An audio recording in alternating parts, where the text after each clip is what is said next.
Gold trusted gold buyers తాకట్టులో ఉన్న బంగారాన్ని విడిపించి ఈ రోజు ఉన్న మార్కెట్ ధరకే కొనబడును. మరిన్ని వివరాలకు సంప్రదించండి 7771077720. ఉమ్మడి మహబూబ్ నగర్ జిల్లా వ్యాప్తంగా కూడా ఒడ్లు కొనుగోలు కేంద్రాలు అయితే మహబూబ్ నగర్ జిల్లా వ్యాప్తంగా 144 కేంద్రాలను జిల్లా రాష్ట్ర ప్రభుత్వము ప్రారంభించినప్పటికీ జిల్లా యంత్రాంగం ఇక్కడ ఉన్నటువంటి వ్యవసాయ శాఖ అధికారులు 122 కేంద్రాలు ప్రారంభించినప్పటికీ కూడా ఇక్కడ ఉన్నటువంటి రైతులందరూ కూడా ప్రైవేటు వ్యక్తులకు అమ్ముకోవడంలో చాలా జాప్యం జరుగుతుందని చెప్పేసి జరుగుతున్నటువంటి పరిస్థితి కనబడుతుంది. రాష్ట్ర ప్రభుత్వము కొనుగోలు కేంద్రాలు ఏర్పాటు చేసినప్పటికీ కూడా ఇక్కడ ఉన్నటువంటి రైతులు అమ్ముకోవాల్సినటువంటి రైస్ మిల్లులు అలాట్మెంట్ చేయకపోవడము, అదేవిధంగా రైతులకు ఇవ్వాల్సినటువంటి సంచులు నింపడానికి సంచులు ఏవైతే ఉన్నాయో అవి అందకపోవడం, సరైన టైంలో అందకపోవడము, విక్రయ కేంద్రాలు సరైన సమయంలో చేయకపోవడం వల్ల రోజుల తరబడి రైతులందరూ నీరసించిపోవడంతో ఇక్కడ ఎప్పుడు ఏ టైంలో కూడా వర్షం పడుతుందో తన ధాన్యాన్ని కాపాడుకోవాల్సినటువంటి పరిస్థితి నెలకొన్నది. అదేవిధంగా ఎప్పుడు ఏ సమయంలో వర్షం పడుతుందో తన ధాన్యాన్ని ఎలా కాపాడుకోవాలనే ఒక సందిగ్ధంలో కూడా ప్రైవేటు వ్యక్తులకు అమ్ముకోవాల్సినటువంటి దుస్థితి అయితే రైతులకు ఏర్పడిన పరిస్థితి. ప్రస్తుతం మనకు ఈ యొక్క కొనుగోలు కేంద్రాల దగ్గర మనం ఉన్నాం. ప్రైవేటు వ్యక్తులకి అమ్ముతున్నటువంటి పరిస్థితి అయితే ఉంది. ప్రస్తుతం మనతో ఇక్కడ విజువల్స్లో మనం చూడొచ్చు. ఇక్కడ ప్రైవేటు వ్యక్తులైతే ఇక్కడ ఈ ధాన్యాన్ని అయితే కొనుగోలు చేశారు. ఇక్కడ ప్రభుత్వం ఇట్లా సరైన టైంలో కూడా కొనుగోలు కేంద్రాలు ఏర్పాటు చేసింటే రైతులు ప్రభుత్వానికి అమ్ముకునేటువంటి పరిస్థితి ఏర్పడుతున్నది. లేకపోతే ఇక్కడ ప్రైవేటు వ్యక్తులు దళారుల రూపంలో వచ్చేసి ప్రైవేటు వ్యక్తులు రైతుల దగ్గర కొనుగోలు చేసి అత్యధిక లాభాన్ని పొందే విధంగా కూడా ఇక్కడ మనకు తెలుస్తుంది. ప్రస్తుతం మనతో రైతులు ఉన్నారు, వారితో మాట్లాడే ప్రయత్నం చేద్దాం. సార్ చెప్పండి, అసలు మీరు రైతు పండించారు పంట, ప్రభుత్వానికి అమ్మకుండా మీరు ప్రైవేటు వ్యక్తులకు అమ్ముతున్నారు, ఎట్లా మీరు నష్టపోతారు కదా, ఎలా అనిపిస్తుంది? మాకు ఎట్లుంటుంది అంటే ఇంకా ఎవరు ఇక్కడ లేరు, ఎవరు నిన్న చూస్తున్నాం, అందుకోసమే ప్రైవేట్ వాళ్ళు వస్తున్నారు, తీసుకువెళ్తున్నారు. అంటే ప్రభుత్వము మీకు అన్ని రకాలుగా సంచులు కావచ్చు, దబ్బడం కావచ్చు, దారం కావచ్చు, అన్ని రకాలుగా ప్రభుత్వం ఆదుకుంటుంది.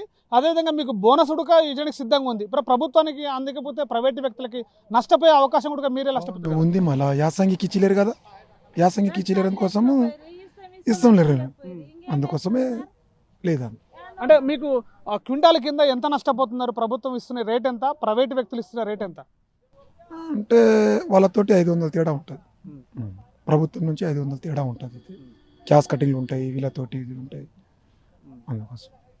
సో అంటే ఎన్ని ఎకరాలు మీరు పండించారు, ఎంత ధాన్యం వచ్చింది? ఇప్పుడున్నటువంటి వర్షాల ప్రభావం కారణంగా ఎంత నష్టం? ప్రభావం వల్ల నష్టమే ఉంది.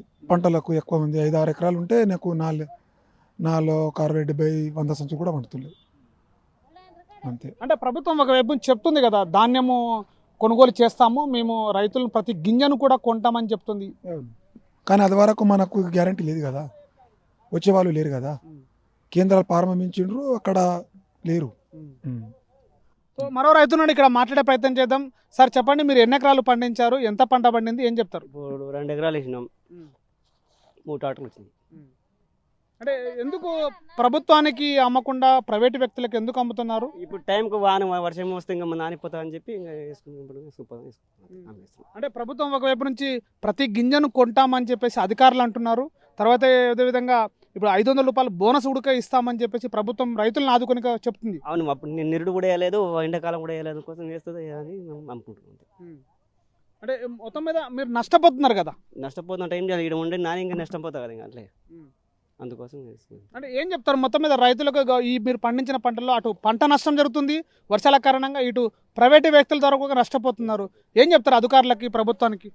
ఇంకా ఏం చెప్పాం, ఎట్లా దాటిపోదాం. సో ఇది పరిస్థితి. చూసినట్టయితే కూడా ఏళ్ల తరబడి కూడా ఇక్కడ ధాన్యాన్ని ఎండబెట్టలేక ఎప్పుడు ఏ సమయంలో వర్షం పడుతుందో ఆ వర్షానికి ధాన్యాన్ని కష్టపడి పండించినటువంటి పంటను కాపాడుకోవడం కోసము నానా యాతన పడుతున్నామని చెప్పేసి రైతులు ఆవేదన వ్యక్తం చేస్తున్నారు.